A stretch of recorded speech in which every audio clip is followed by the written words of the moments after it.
again, dear viewers. You're watching ERi-TV. Welcome to the special edition of Open Mic. My guest for this evening is Mr. Mohamed Taha Elfanawany.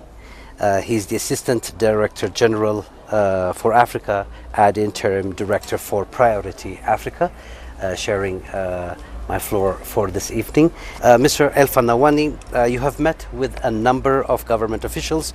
How do you assess your meetings and visit to Eritrea so far? And what specific goals do you hope to achieve to strengthen cooperation in heritage protection and what have you?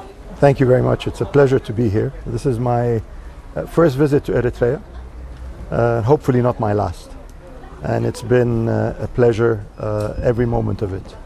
I, from UNESCO, see the great potential of Eritrea. I bring the greetings of UNESCO's Director General, Dr. Khaled Al-Anani, who is keen, interested to prioritize engagement not only in Africa, which is one of the two priority areas of UNESCO, but is also keen on seeing how to develop the relationship with Eritrea, how to support Eritrea on cultural heritage, but also on a number of other aspects that are within the UNESCO mandate. The meetings have shown that UNESCO is back to engaging with Eritrea. We look forward to build on this collaboration, and we look forward to rebuilding the relationship and strengthening it over the months and years to come. Okay. All right, Mr. Elfanawany. Asmara was inscribed as a UNESCO World Heritage Site in 2017. How do you assess its current state of conservation, and what support can UNESCO offer to enlist other sites and intangible heritage in Eritrea? Asmara is not only the capital of Eritrea, it is also a pride of UNESCO in terms of cultural heritage. It is a city that has great potential, but also showcases throughout the continent and globally what is a modern city and how it can be conserved and protected. We hope, after 9 years of its inscription, to collaborate more closely with officials here, and I have the specific directions of the UNESCO leadership to see how we can support Asmara, how we can support bringing it to life and showcasing it as the proud capital of Eritrea and a proud World Heritage Site of UNESCO. What about the enlisting of other sites of intangible heritage? We're looking, and we have discussed, and we will continue to discuss with Eritrean officials about their priorities, what they would like to inscribe, both in terms of tangible and intangible cultural heritage. We know that there are a few sites that are on the radar that Eritrea would like to prioritize, to showcase. Eritrea has Asmara to offer, but it has a whole host of other activities, sites, locations that really show the heritage, history and culture of Eritrea and its people. All right, thank you for that, Mr. Elfanawany. You have worked on several projects for Africa, including the General History of Africa project. How can Eritrea's unique historical narrative be better integrated into this initiative? The General History of Africa is a series of well-thought, well-written volumes by Africans on Africa. And Eritrea is an integral part of the continent. It is reflected in the volumes of the General History of Africa throughout the years. We would like to work with the Eritrean authorities. We intend to collaborate and discuss with them the potential for translating the volumes of the General History of Africa in the pedagogical material in the school system in Eritrea. We have a number of examples throughout the continent to really put forward the history of the peoples of the continent to the students, to the youth, to the people, and see how it is that they learn more about their culture, and be proud of their heritage and history. All right. Mr. Elfanawany, Eritrea recently ratified the 2003 Convention for Intangible Heritage. And looking ahead, which areas in education, science or culture holds the most promise for deeper UNESCO-Eritrea collaboration? We think that Eritrea and UNESCO can collaborate throughout the scope of UNESCO's mandate. It ranges, as you mentioned, from education to culture to science and technology. We see a great potential for collaboration on girls' education, on working together on digitalization, on working together on heritage and heritage protection.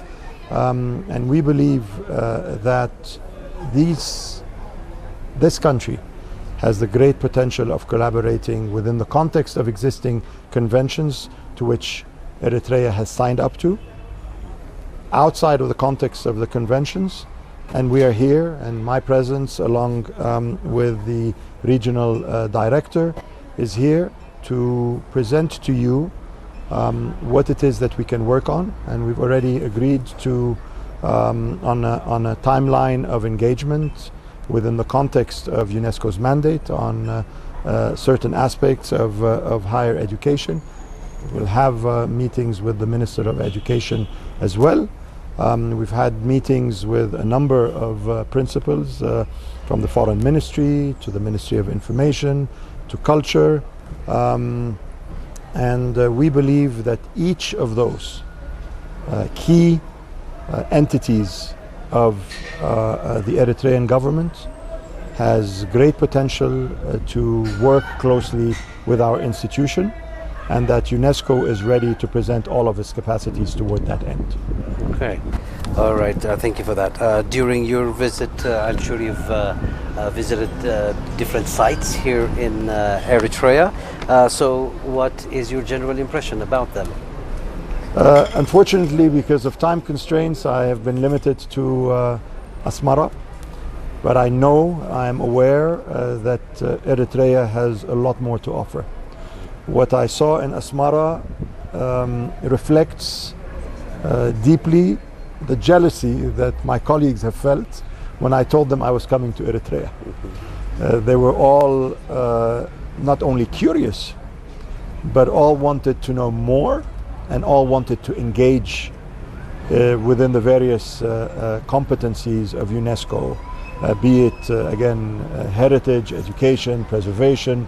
And I can tell you that what I have found most striking is the people of Eritrea. How friendly they are, how welcoming they are, how warm they are, and how much potential this country has to offer in terms of tangible and intangible heritage, in terms of tourism, with all of its all of that it has to offer, and in terms of its people and its beautiful weather. You are lucky people. You have a great potential, and with the wisdom of the leadership, with the support of UNESCO and other organizations that would like to support this country, we believe that what you have to offer can really be showcased not only as the pride of Eritreans, but also as the pride of the international community. Mr. Elfanawany, now thank you so much for your visit, but is there anything you'd like to add or any messages you want to wish to convey to our followers? We are happy to engage, we are happy to offer our support, and we will be offering it to the various entities for the people of Eritrea, because UNESCO is UNESCO for the people, and we are proud to support and help the people of this country. سعدت فعلا بوجودي هنا في أسمرة وتعاملي مع الشعب الإريتري، فهو شعب يرى مضياف، يتعامل مع ضيفه بطريقة مفتوحة، يرحب بنا، وشعرت وكأنني في بلدي.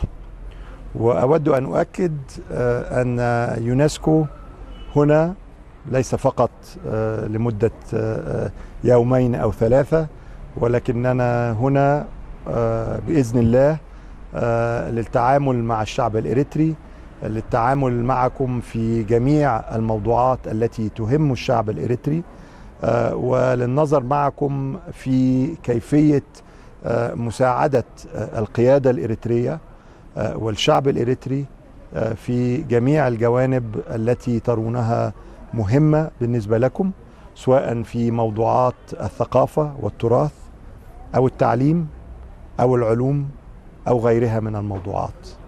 فلو احنا مرحب بنا هنا فسنكون هنا، وأرجو أن نكون عند حسن ظن الشعب الإريتري.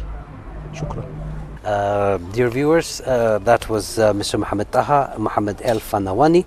He is the Assistant Director General for Africa, and Interim Director for Priority for Africa. Thank you so much for your time, Mr. Mohamed Taha. Thank you.